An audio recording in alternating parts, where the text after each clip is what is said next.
Okay, good morning to everybody in North America. Good afternoon to those of you in Europe, and very late good evening to those of you in Asia. I know there's a few of you that are going to tune in my network there as well. And the Middle East and Africa friends, thank you very much for taking the time to tune in as well. I'm really pleased today to have a very special guest that I'll take a few minutes to introduce here, Lisa McCurdy. Lisa, welcome to the program. Thank you. Pleased to be here. Great. It's great to have you here. And Lisa's coming to you. Where exactly are you today, Lisa? I am in Washington, D.C. today, my hometown. Okay, the hometown. That's terrific. So coming from the Northeast United States, and it's great to have you here. Lisa is the managing partner of the Wealth Counselor, LLC, which is a boutique estate planning and asset protection law firm that counsels high net worth clients within the U.S. and abroad on all aspects of some very important things that is often, I know for a fact, is often overlooked: legacy planning, wealth transfer, generational wealth preservation. And she helps the financially successful sleep better at night through better peace of mind that only specialized planning can provide. It's a very complex world out there, with laws, with courts, with probates, with all sorts of things as well. And Lisa's job is to really sort through all of that and to give people and their families and extended families peace of mind. So we'll talk a bit about that today as well, and what an important role that she plays in society and impacts families in a positive way, which is really why I wanted to have her on the program today. And Lisa's also especially passionate about helping high net worth families of color in the 10 to $30 million net worth category as well. And this group of great people is often overlooked in the generational wealth conversation. So we're going to talk a bit about that as well, and her passion for helping this area. And Lisa there's a long list here. I'm not going to cover it all, but basically 30 plus years. She and I share that. We have that in common, roughly 30 years for me as well, and a different line of work. But she is a master at taking the complex and simplifying it. So I'm really interested to hear more about how she does that. And she gives voices to unexpected leaders. So she's very people leadership conscious, relevant player in the community. And she served on several different boards as well. So she understands oversight, the importance of accountability. She has exposure in the private equity-backed sector, family-owned, nonprofits, multi-tiered businesses as well. So all sorts of structures in the economy she has experience dealing with. And you can also find her keynoting on corporate and nonprofit stages. So she's great at speaking and inspiring people as well. And again, giving around leadership, governance, planned giving, philanthropy, and wealth preservation. So there's so many different things. She's a very dynamic leader, boundless energy. And I think that she understands also, she founded what's called the Defining Legacy Group. And Lisa, I'm going to have you talk about that in a few minutes, and the method behind that. So I'm not going to really describe that. It's better to really come from you because I'm here today also to learn from you as well as my network. And basically, Lisa was recently honored to accept an invitation to Chief. And for those of you that don't know about Chief, you should really check it out. It's really impressive. It's a private network for the most powerful women in leadership. There's some amazing people that are associated with Chief as well. And Lisa's a part of that. And she's also the president currently of the century-old Rotary Foundation of Washington, D.C., and the board of trustees at St. Anselm's Abbey School, where she was the catalyst for launching the school's planned giving effort. So Lisa knows all about giving back to the community and also, again, inspiring others to do the same as well. She received her JD at Georgetown University Law Center in Washington, D.C., her hometown, where she lives with her husband, Raymond, their son, Hercules, K9, and their son, Robert, lives in Brooklyn. So, Lisa, welcome to the program. I'm going to take a sip of water here after that very long list of credentials I read off for you. But welcome again. It's great to have you here on the Packard Network Live. Thank you. Wonderful to be here. Yeah, great. And for those of you that are tuning in live, please let me know in the comments section where you're tuning in from, and I'll be sure to acknowledge you. I'll also, Lisa and I would be happy to take any questions that you might have as well. So please tee those up in there as well. And I think it's great. We have just starting out, Joe Gonzalez. Thank you so much for taking the time to tune in. Really appreciate this as well. Mahbub Alam, not sure where you're from. If you can let me know where you're from as well, that would be terrific as well. And I'll be coming in and dipping in and out of the comment section as Lisa and I have our conversation about this as well. Lisa, I'm going to just start out with a really simple question, but all of us wouldn't know the answer to this. When you were growing up, did you have any idea that you would have raked up the credentials that took me about 3 or 4 minutes to read there about what you've done so far in your young life and what you're doing now? Did you design that, or was it a dream since you were a little girl? Or tell us a bit about how you wound up doing what you're doing today. That is such a great question. Absolutely not. No, I would not have thought this would be my area of focus. Actually, as recently as law school, though law school was 30 years ago, I had not planned to practice law traditionally. I focused on international affairs. And interestingly enough, we have Zambia in our background similarly. And I will have to talk about that at another time.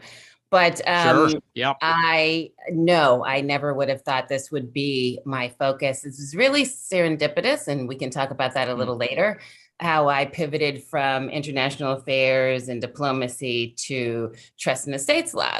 That's a pretty big pivot, and happy to share that. But I will tell you that I've learned from my parents that my early iterations of what I would be interested in were 3 things. So I always knew I would be busy.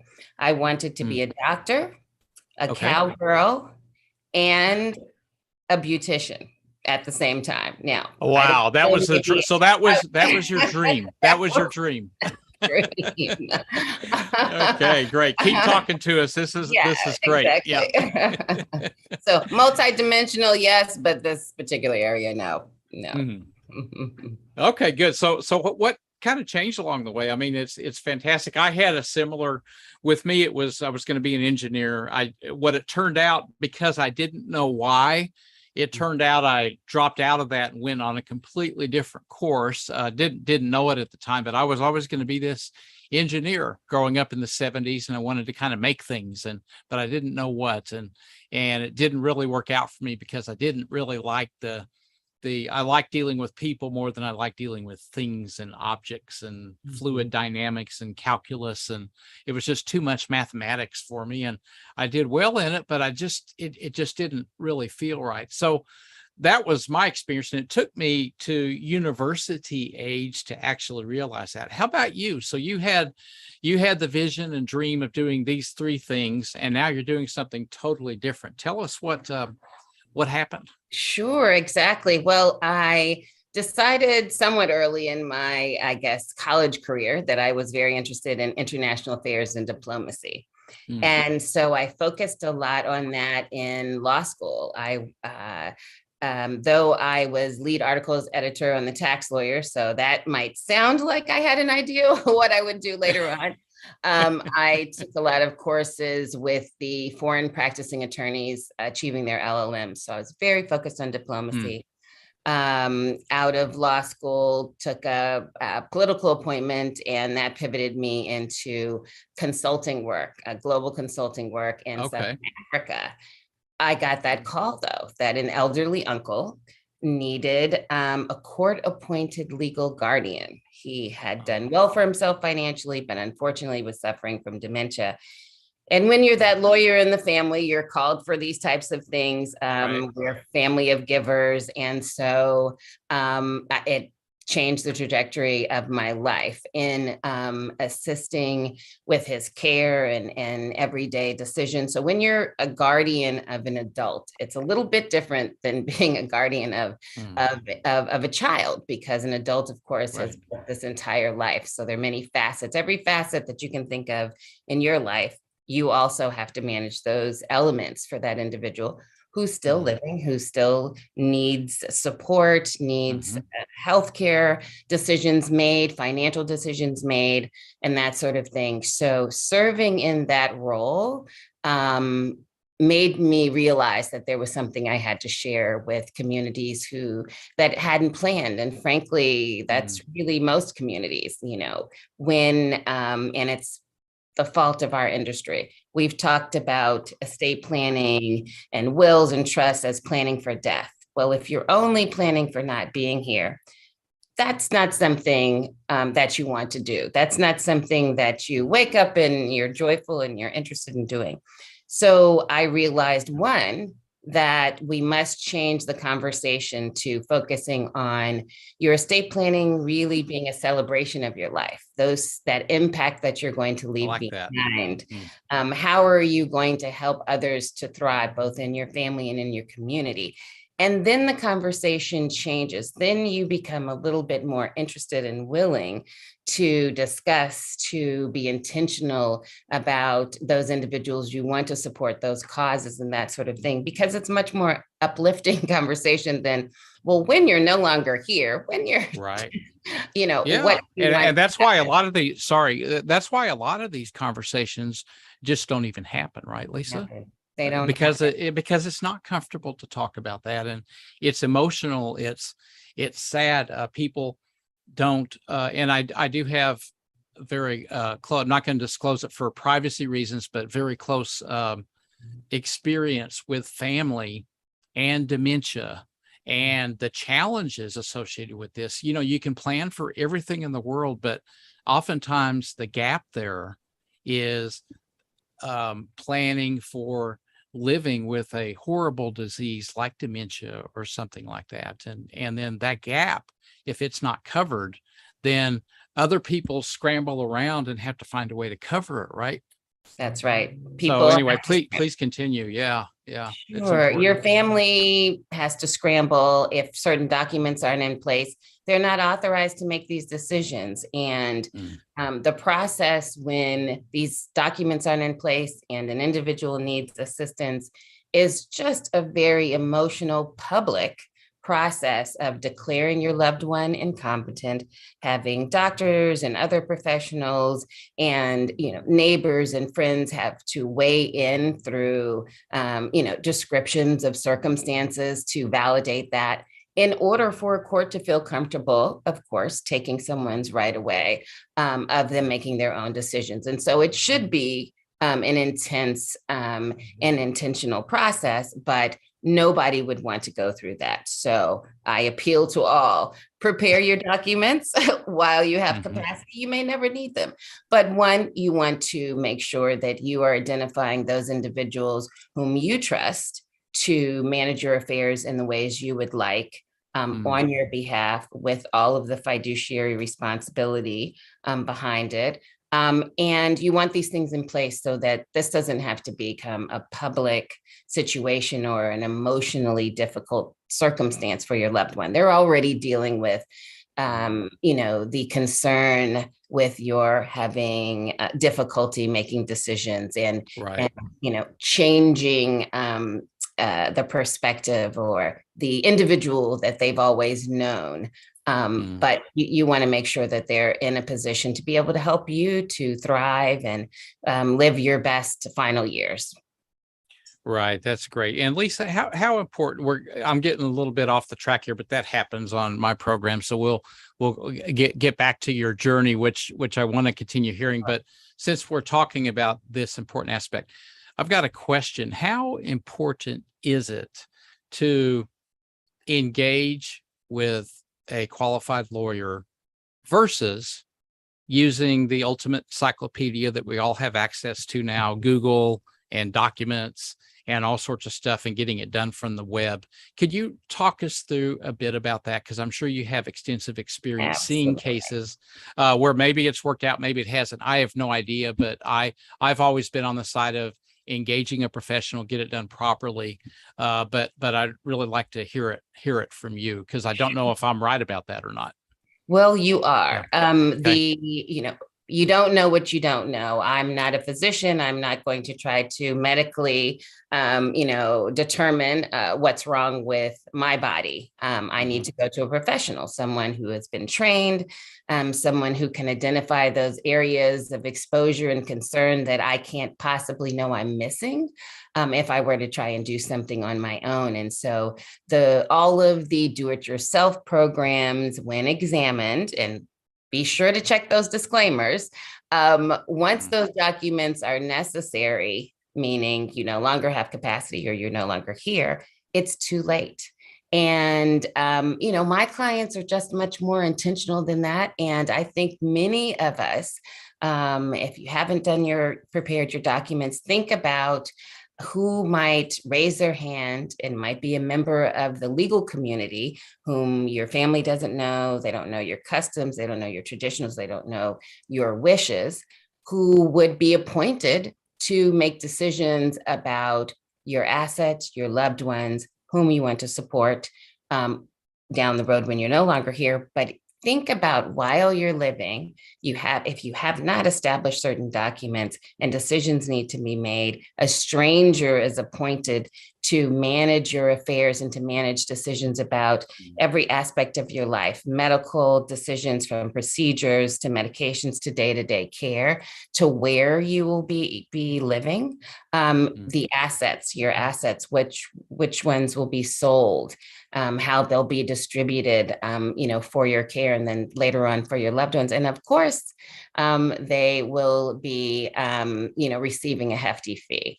And this is someone that you don't know. So it's important that you plan properly, that you don't try and establish these documents alone, because you might miss something critical. It's very likely you will. And without the formalities wrapped around these documents, financial institutions and medical institutions will not accept the liability of receiving those documents and accepting them to be used by your loved ones. It's really important for you to speak to an attorney qualified and licensed in your jurisdiction, who can help you. Right. So this advice, this is powerful. Thank you, Lisa. This is really important. Um, this advice applies internationally It as does. well. It Yeah. Okay. does, Right. absolutely. Mhm. It does, absolutely. Okay. When we work with clients who are abroad, they are usually US citizens. So we are Okay. working with them to secure their loved ones and their assets and their causes and things that they've left behind, typically temporarily, and they'll be returning. Maybe they have an appointment through the State Department or something else like that. But internationally, absolutely. If you have assets, if you're a US citizen or other citizen, and you have assets abroad or in multiple jurisdictions, you need to engage with a qualified attorney. And we estate attorneys work well with attorneys around the globe. We have to collaborate There for you our go. clients. Absolutely. Collaboration is key. Not only do we collaborate among estate attorneys, asset protection attorneys, but we also suggest that you should build a financial, what we call power team. So your CPA, your insurance professionals, if you have your own business, maybe a valuation specialist, business broker, these individuals make up your team, and collectively together, we make better decisions, recommend a better plan for you, much more comprehensive than individually. And we all have our areas of expertise. Mhm. That's great. So in essence, finding the right type of lawyer can also be the point person to help coordinate and network together with the team of the accountant, the tax planner, whatever, the same things that a family office might have, right? They have Absolutely. different people as well. But in the absence of a family office for, let's say, lower net worth people as well, start with that attorney, because they can typically help. Can they put together the other team? I guess you're well enough networked where you can Absolutely. recommend a CPA and tax planner. Does it work? Absolutely. Okay. Absolutely. Mhm. You want to work with a seasoned attorney who has those relationships. And typically the estate planning attorney will serve as the quote unquote quarterback of the team, Okay. rallying everyone and just making sure we remain on task and that we're sharing information so that the plan is comprehensive and remains relevant for the client. Right. So that's important. So for those of you watching, and I'd like to just acknowledge Malcolm Pike. Malcolm, thank you for joining us from Cape Town. It's great to have you Okay. here. Lisa and I are going to talk a bit about Zambia in just a little while as well. But we can't talk about Zambia without talking about the great country of South Africa joining it. And it's wonderful that you could take the time to join in as well. And Joe, I know you're in the room, so tee up any questions that you might have, and we'll certainly get to those in just a little while. But I want to continue, Lisa, right now talking about this because it's a lot of it's a lot of value through education of things that might be avoided. Because a lot of people, I think you're right, think about, okay, if I've got my will and I've got my living will, I'm all set, right? And then boom, tick the box and I'm done. But I think you and I've already talked about the importance that you've got to go beyond that, because you've got to plan for incapacitation or some other problem where health issue where you're going to be living for maybe an extended period of time. And do you want strangers to take care of you, or would you like loved ones to take care of you? Or the point is, you have the power to decide. At what age do you think, Lisa? I know it's not a firm answer, but at what age should people start to think about this? Really, when you become an adult. And I know that sounds Okay. very early, Yeah. very early, but for instance, Okay. if you were to, in your 20s, Hmm. um, have an accident that you are going to recover from fully, Okay. but you have just started your profession, maybe you have a small 401k, decisions have to be made about that. If you have a rental, if you're renting property, somebody needs to be authorized to make decisions with respect to your rent, authorized and have access to your assets to be able to pay that rent so that your home is still there once you've recovered. You might have a good friend or a Hmm. partner whom you want to be able to visit you in the hospital, but you're in critical care. And oftentimes, critical Right. care visitors are limited to defined categories of individuals. Well, if you Mm. haven't defined them in writing, if there aren't natural, blood relatives, Right. we believe in our firm, and we've seen it, and I'm sure you've noticed it, how Mhm. important it is to essentially establish those individuals whom are your family. There are Right. family members through blood, but there are family members through wonderful associations. And I think it's important that we define those things for ourselves, because we might be closer to someone we call friend, frankly, Mm. than a blood relative for one reason or another. So I think that's important to note. You can do so through these documents. So if it's important that a good friend, your best friend, a partner be a part of your healthcare decisions, you must put that in writing. It's not automatic. And frankly, medical professionals will not respect and cannot respect, for privacy reasons, just someone who says, I really care about this person. I need to make these decisions or be a part of this decision making. So another reason why you would want to start early. Now, those documents might be less complex, of course, when you're just starting out in your profession, when you have few assets. And so estate planning really should be revised and tweaked over the stages of your life. So you were speaking earlier about, well, you have a will in place, you have living will in place, speaking to those death delaying actions you would want taken in a vegetative state. But there are no documents that help somebody to manage the different stages of your life. And sometimes that means you're traveling extensively. You maintain capacity, but you've left assets here in the US and you're traveling and you're not going to be available to make decisions. That's an opportunity for you to establish documents for that specific period of time. So Yeah, I mean, and look at, you know, a lot of people were traveling, and COVID happened, and so they're trapped where they were at that particular point in time for a period of time. So you never know what's going to happen, right? And so it's good to have this stuff in place. You know, we just don't know. So Lisa, before we leave the topic of health in this, then I want to talk about wealth transfer, which is different subject as well. But before we leave this, if you have a case where an individual is deceased and had a will, and everything was clearly indicated in the will, and when it comes to actually then executing the will, right, in accordance with the wishes and everything, there's an executor as well.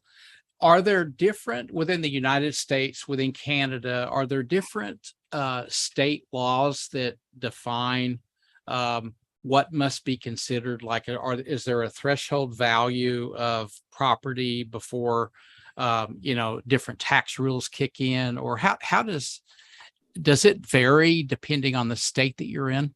It can. It very much can. And that's why I focused on, in my previous answer, be sure to hire someone who is licensed in the jurisdiction where you live, where you reside, where you're domiciled. So where you essentially intend to remain for the near future.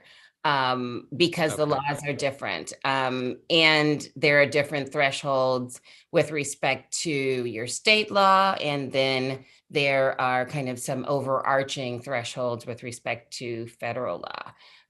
So at the moment, you may have heard, there's been a lot of fervor over the last several years that the federal estate tax laws, the threshold is quite high now, well in excess of $11 million.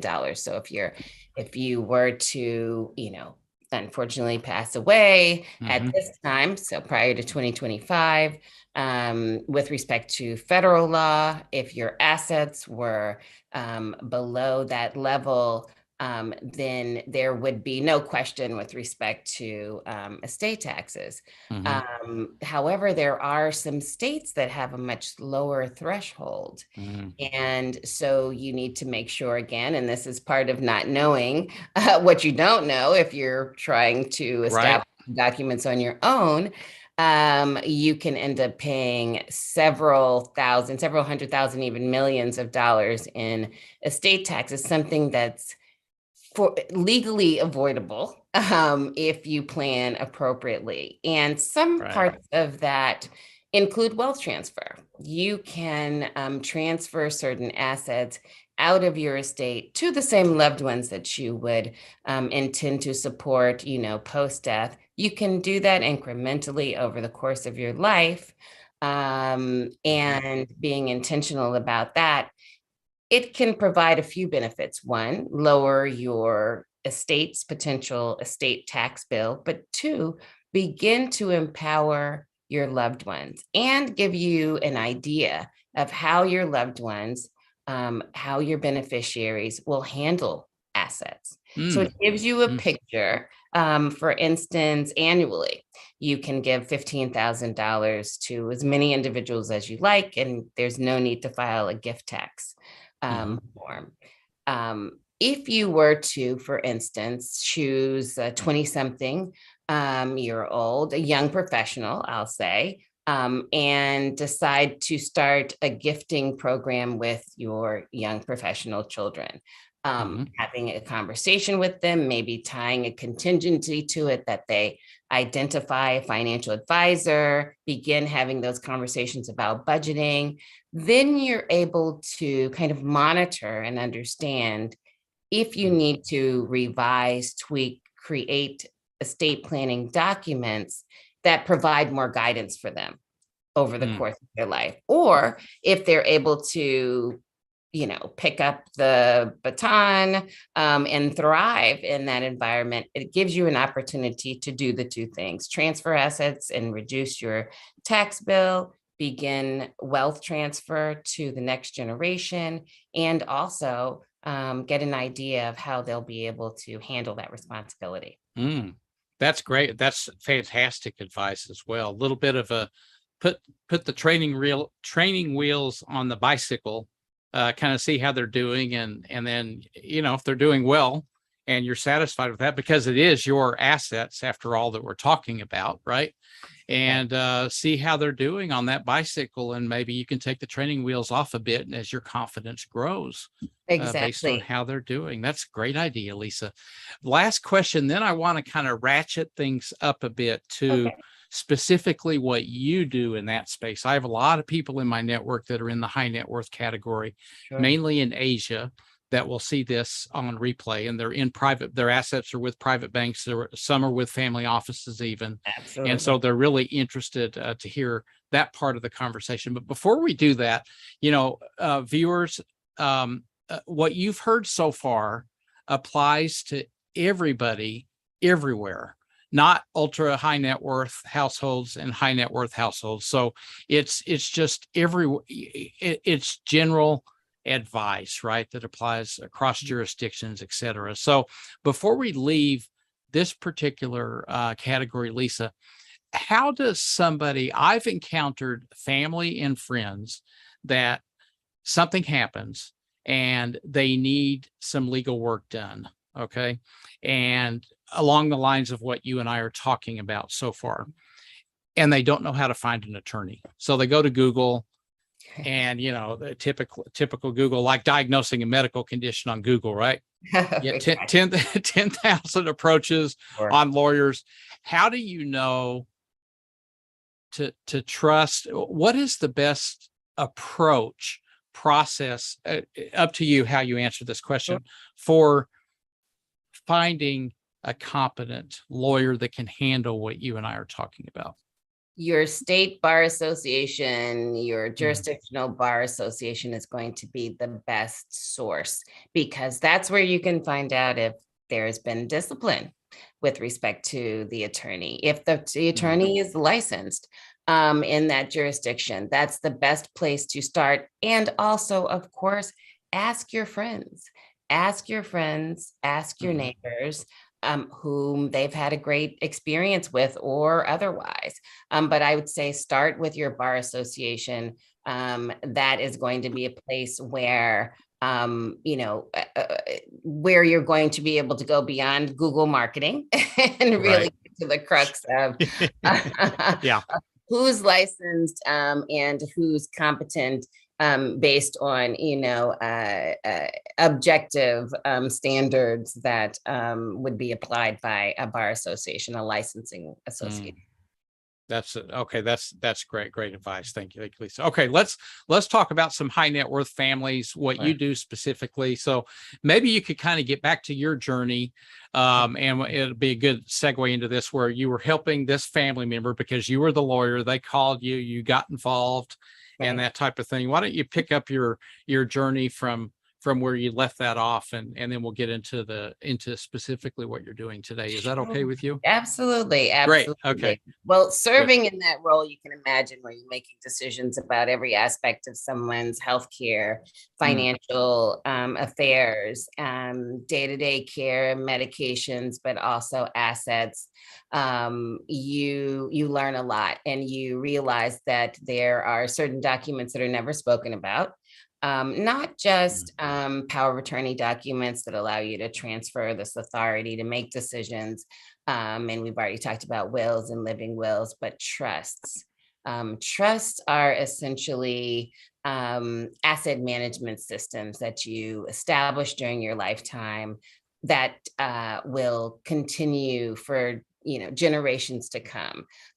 You can set up a system of wealth transfer that has a built-in system of managing any period of incapacity during your lifetime, but allows for successor trustees. A trustee is the individual who manages the decisions with respect to a trust.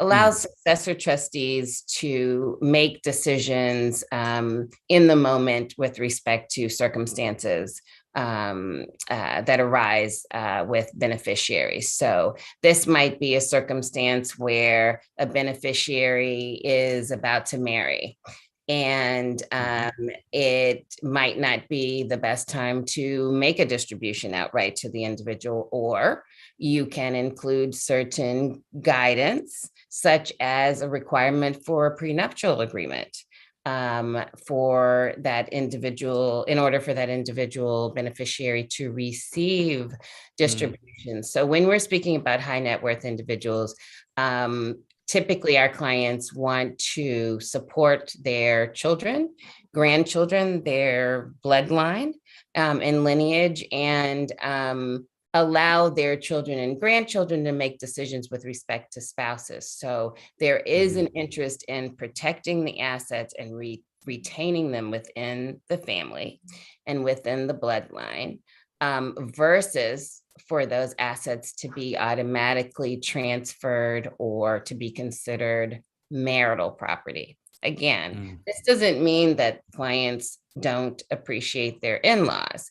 This just means that that's a better decision made potentially at a future date, made over time, and potentially made either by a trustee of the trust or by their beneficiary child, but not this automatic or accident. Right. Because they got married, just an automatic. Right. It's I think the point is that you can pretty much do whatever you want, right? You can design a trust in any way to manage the circumstances that you are dealing with and the circumstances of your family, whether that means, exceptional wealth, whether that means dynamics around a family business and business operations that you want to ensure there's continuity and no challenges with respect to transfer of ownership interests and rights and things like that. You can build in protections around collections, artwork, and other types of collections. You can build in a system if your family is known for loaning collectible art to local museums to build out wonderful exhibits and exhibitions locally around the world. You can build an entire plan for preservation and insurance and loaning and wealth transfer with respect to that. You can build in, of course, supporting certain causes in that exact same way. But wealth transfer and wealth preservation is typically going to be built through either a system of one trust or multiple trusts. We have several clients who have both revocable trusts, which allow for some flexibility and kind of day-to-day living and management of assets, and irrevocable trusts when the assets are at a certain level. And it's, we spoke about reducing the size of your estate to minimize your estate taxes. The wealth transfer can begin during your lifetime from a revocable trust or assets in one's own name to an irrevocable trust, with its own tax ID number, its own system of managing things, where your loved ones are beneficiaries, but that those assets are removed outside of your estate, therefore reducing potential estate taxes and sometimes income taxes as well. So there are these strategies of multidimensional planning, multiple trusts, revocable and irrevocable. And sometimes we look at foreign trusts. So there can be benefits, especially if your business is in a particularly highly litigious industry, medical or commercial leasing. If your estate is substantial and there may be claims, we aren't advocating for not being a responsible citizen with respect to responsibilities for liability and things like that. But when you're able to plan with both domestic asset protection trusts and in certain circumstances, triggering some of those assets to a foreign asset protection trust, the conversation just becomes a little bit more level and becomes a little bit more reasonable. And that's what we're advocating for. I see. So is the key difference, Lisa, between a revocable trust and an irrevocable trust, is it tax treatment? Or is that just that's one key? That's a key one. Okay. Very serious key. Right. Because in one circumstance with the revocable living trust, for tax purposes, that trust is an alter ego of oneself, of the grantor or the trustor, or the individual establishing the trust. Those assets, however, don't need to go through a probate process, which would be required with respect to a will. So there's a privacy built into the revocable trust, but some of the tax planning that's built into an irrevocable trust is just that much more extensive. And then when you move into domestic asset protection trusts and foreign asset protection trusts, we're speaking about typically assets that are significantly higher threshold, and or they are assets that are tied to business operations in a highly litigious industry. And there we're protecting the corpus and making sure that those assets are available for wealth transfer down the road.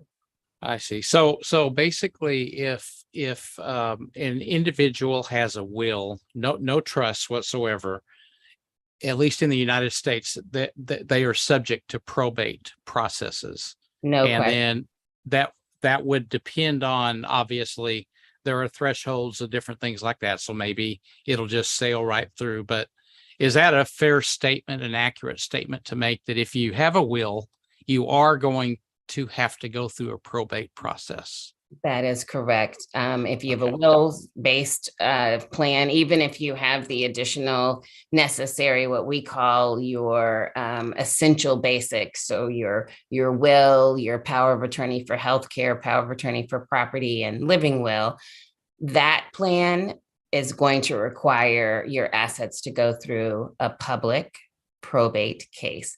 And I emphasize public because if there are any family dynamics that haven't yet been addressed, that is the perfect, what I call, reality show platform for those things to be examined.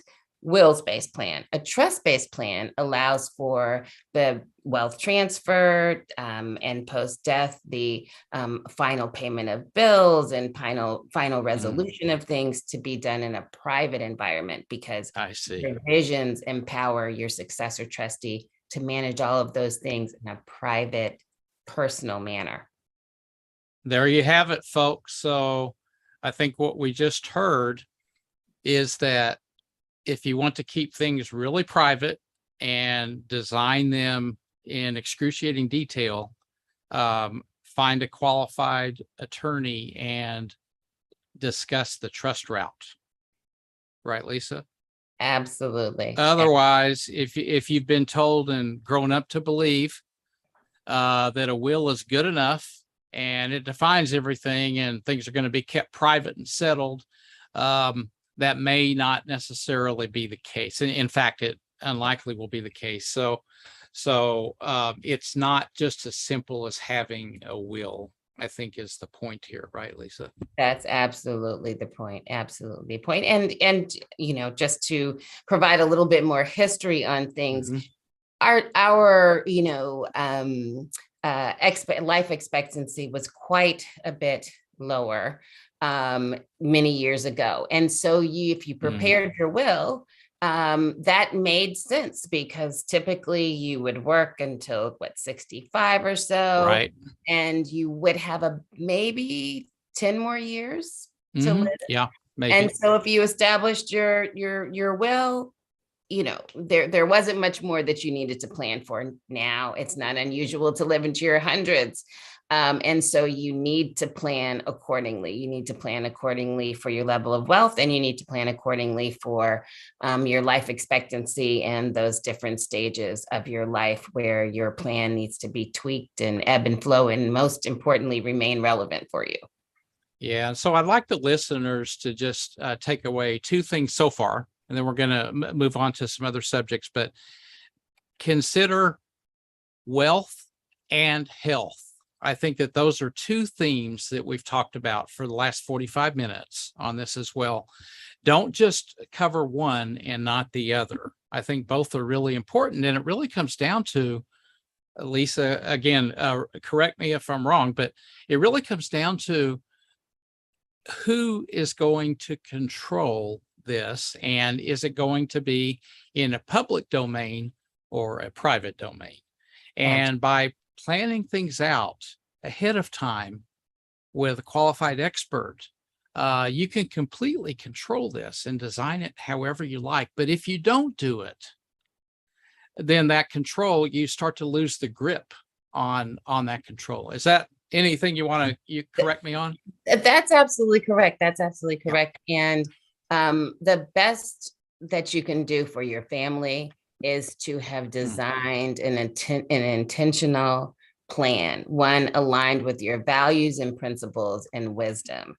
You don't want your family out there grieving you and also not knowing what your intentions were and what your desires and goals would be, having to make these difficult decisions while emotions are high, and potentially having to make these difficult decisions without yet having obtained the authority, because you haven't established a plan, or you haven't updated your plan.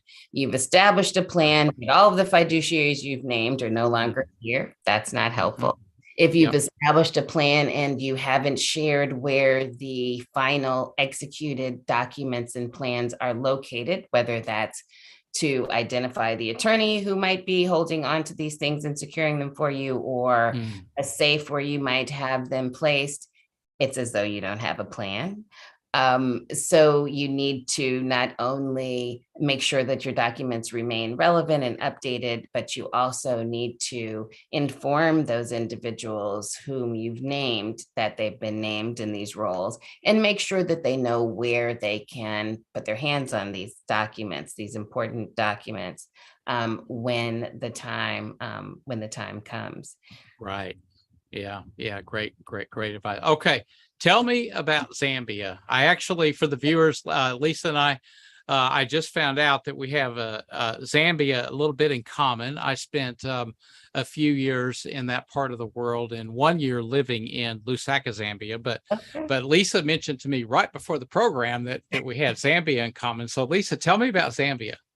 Absolutely. Well, I started to work for a consulting firm several, decades ago, a global consulting firm, and I was able to bring in the government of Zambia as a client. And unlike, yeah, very exciting. I'd always wanted to, as I mentioned, focus on global work, relationship building, legislative affairs, that sort of thing.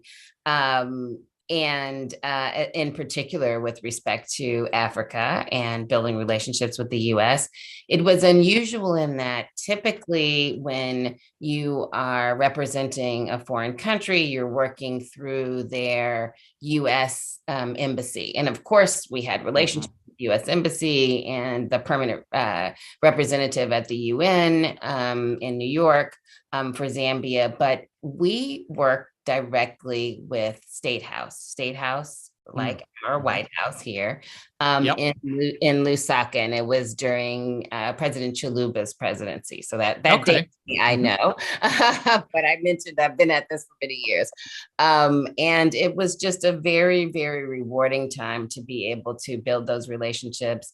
It's important. I'm sure you can attest to this. Americans could know more about Africa and various African countries, and to be able to differentiate. So spending time in Lusaka and also spending a lot of time in South Africa as well was just rewarding, and to be able to enlighten, and build those relationships, stronger relationships between Zambia and the U.S. was very rewarding. Yeah, it's such a rewarding experience, and I Lisa had the opportunity to work across Zimbabwe, Zambia, Botswana, Namibia, Tanzania, and Mozambique, and it was just an amazing experience in every country. You touched on this, is so different. And Americans should learn more about this to appreciate the beauty of the diversity of each African country and culture, and the food.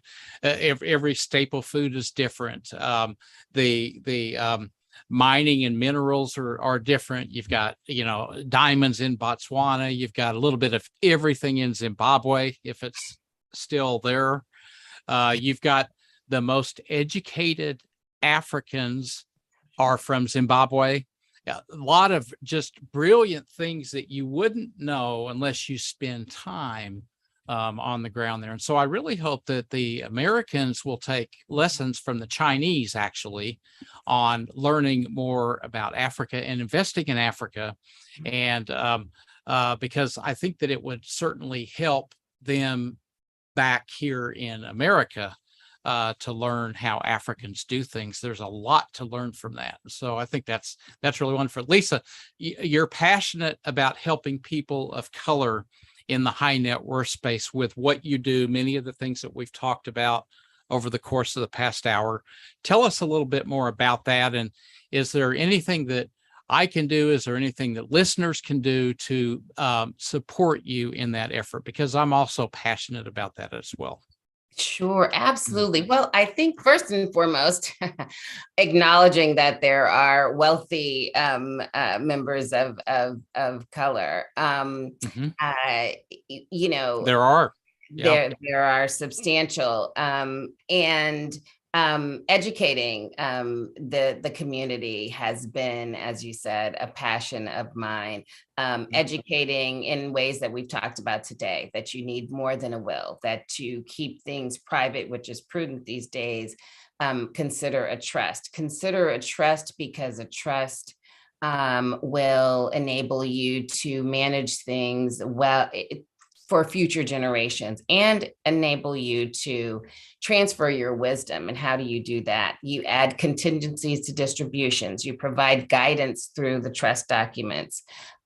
You ensure things like prenuptial agreements where that makes sense. And you include formulas and triggers that allow for generations to come to thrive through assets such as family businesses and the leasing of large plots of family land, et cetera. So making sure that wealth to some degree can be annuitized to provide, seed money, seed resources for a number of goals for future generations. That's key. And that requires a plan and a strategy far beyond a will.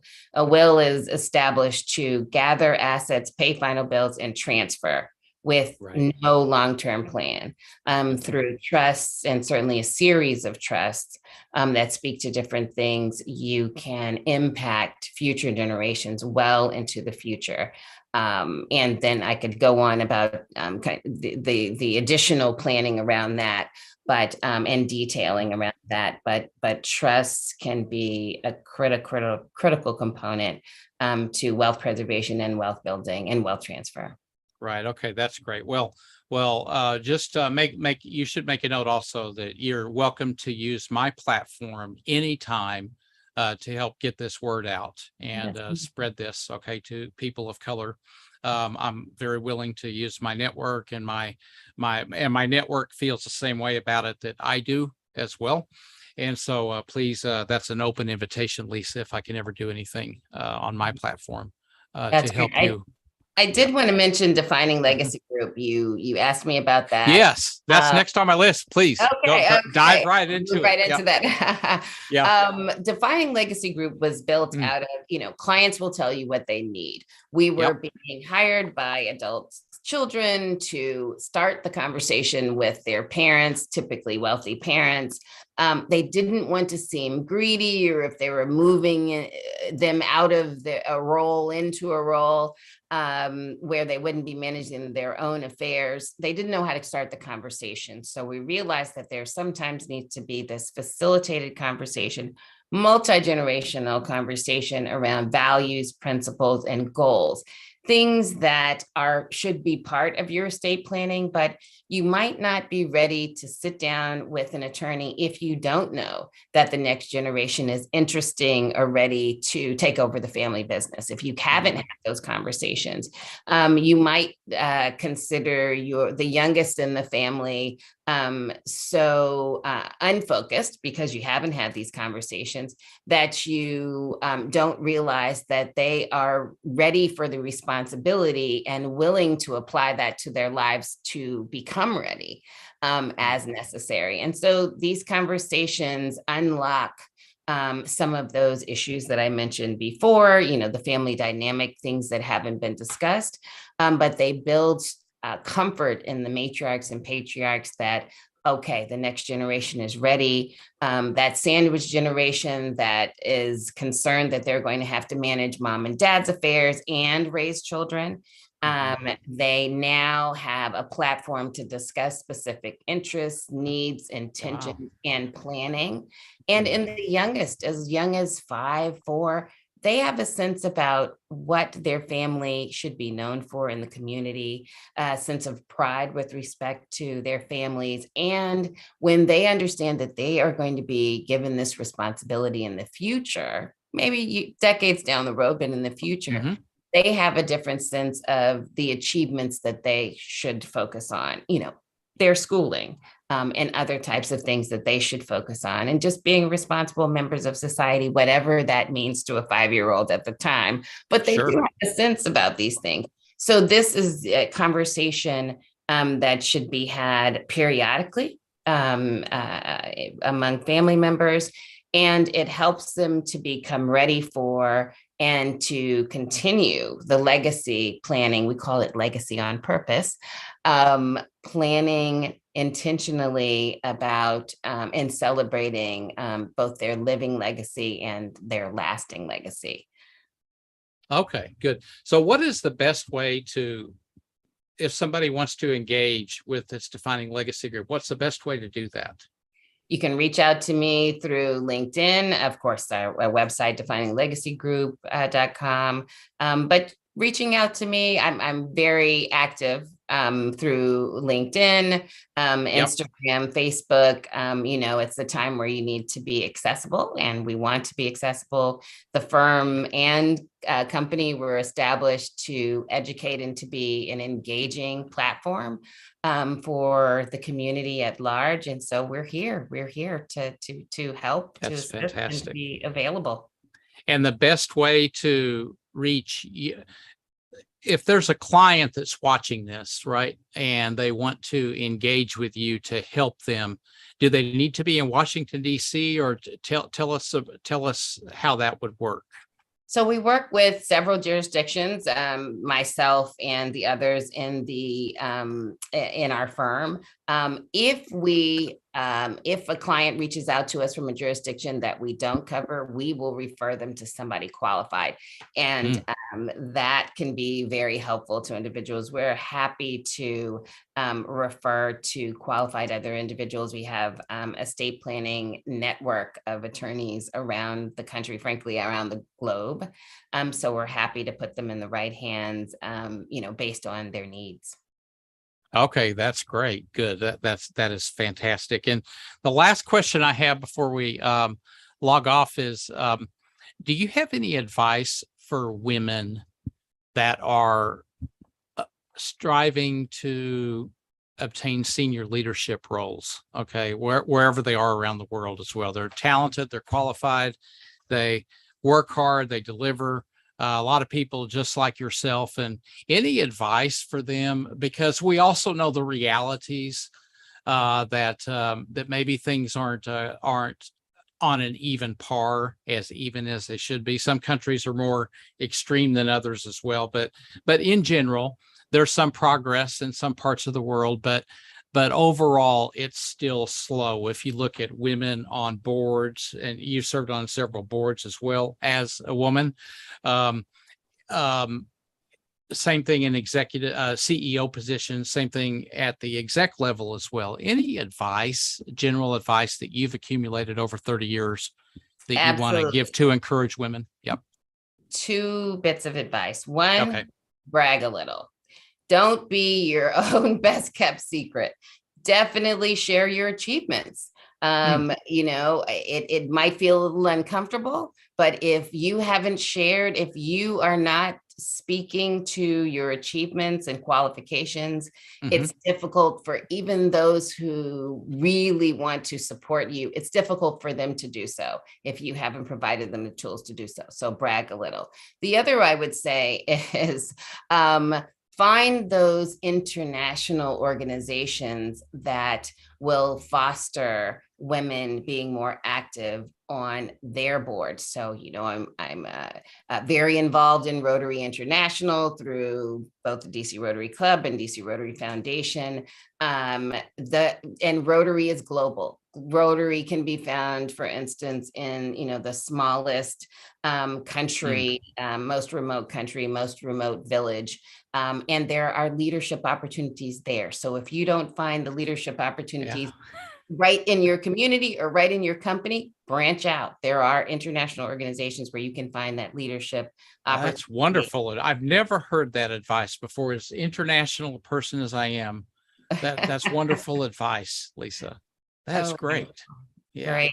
There you go, women. So no excuse not to continue to fight for that chair that belongs to you. So if it's not in the same room, find a different room, and don't be afraid to brag. Great advice, Lisa.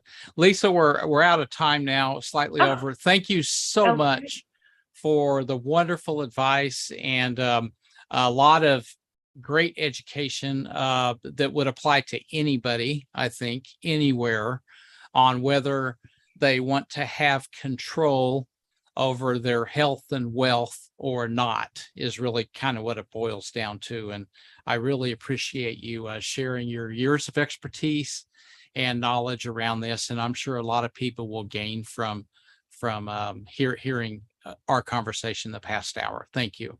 Thank you, Brett. And thank you for opening up your platform to share with the world a little bit of advice a few of us might have. Thank you so much. Yeah, that's right. And, I'm in the mode of my life, 58 years old, of being retired from corporate life, of giving back to the global community what the global community gave to me over 30 years and working across 30 countries. And that's my mission. And I'm most proud, Lisa, to have met you actually online and vetted you, and you're definitely world class, and you deliver world class advice over the past hour, and I'm very grateful to you for that. So thank you for joining me in my mission as well. So that's great. Wonderful. Okay, everybody. So please tune in actually tomorrow morning, Australia time, and in the United States at 7 p.m. in New York. I'm going to have it's got a double feature going today on the Packard Network Live. So I'm going to have a wonderful guest from Melbourne, Australia, that is going to talk about men's health. She's going to share her story on why she only accepts men's clients. This is a woman, and why she is dedicated to helping men improve their health. It's quite a unique business, and I had to really read that twice when I found out what she did and that type of thing. But please join me for what will be a very interesting conversation on a very different subject as well. And for now, thank you all for taking the time to tune